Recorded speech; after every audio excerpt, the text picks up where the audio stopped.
মোবাইলে যত ধরনের জুয়া খেলার অ্যাপস আছে এবং যত মানুষ খেলতেছে সবাই ধোঁকার প্রতারণার শিকার হইতেছে।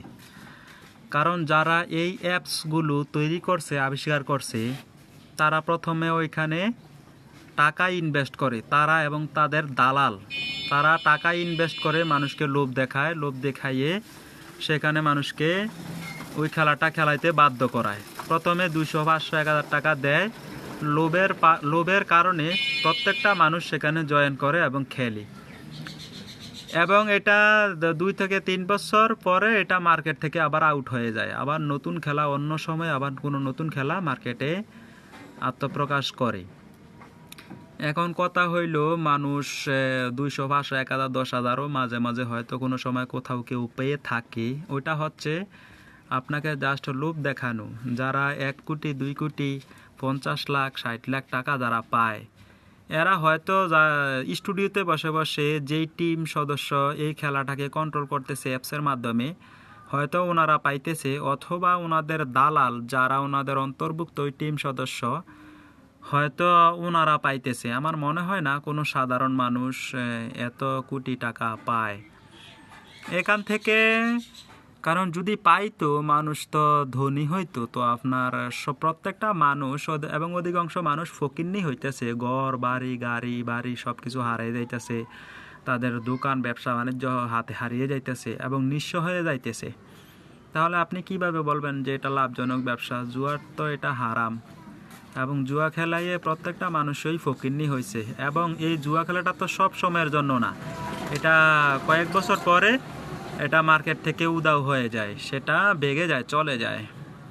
তাহলে আমি বলবো আপনারা এই সমস্ত খেলা আর খেলবেন না, এবং এই সমস্ত অ্যাপস ইনস্টল করবেন না, এবং আপনারা সঠিকটা বুঝতে চেষ্টা করুন।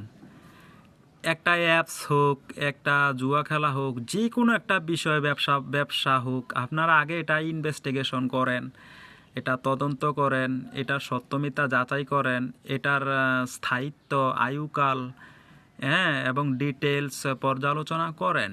তারপর সেখানে স্টাডি করে যদি আপনার ভালো লাগে আপনি সেখানে জয়েন করবেন, সেটা আপনি খেলবেন। কিন্তু অন্ধবিশ্বাস হয়ে যারা এই সমস্ত ঝুঁকিপূর্ণ কাজে অংশগ্রহণ করে তারা নিঃস্ব হয়ে যায়, তারা তাদের সর্বস্ব হারিয়ে ফেলে। বাংলাদেশে এমন নজির এই 54 বছরে লাখ লাখ কোটি কোটি এমন নজির আছে। যেমন নাম বলি আপনাকে, এই ডেস্টিনি, তারপরে বোট ক্লোজিং, তারপরে রিং আইডি।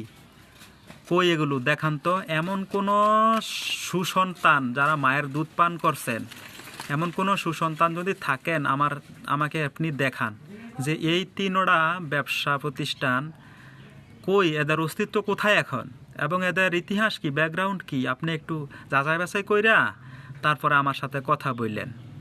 বুঝছেন? আপনাকে দেখার বড় ইচ্ছা আছে আমার, আপনার থেকে কিছু শিখতে হবে। বাংলাদেশে মনে করেন মানুষ বেশি, বুঝছেন? এখানে পাগল ছাগল, এখানে যে কেউ কোনো কিছু একটা খুললা বইলেই চলে, ওটা প্রতিষ্ঠিত করা সম্ভব, যেহেতু মানুষ বেশি, একজন খায় না আরেকজন খাইব। তো মানুষ সচেতন হইতেছে এখন ইনশাল্লাহ। আর এই সচেতনতার মাঝে যদি কেউ জনগণকে ধোঁকা দেয়, আপনার পরিণতি অনেক ভয়াবহ হবে। অপেক্ষায় থাকেন।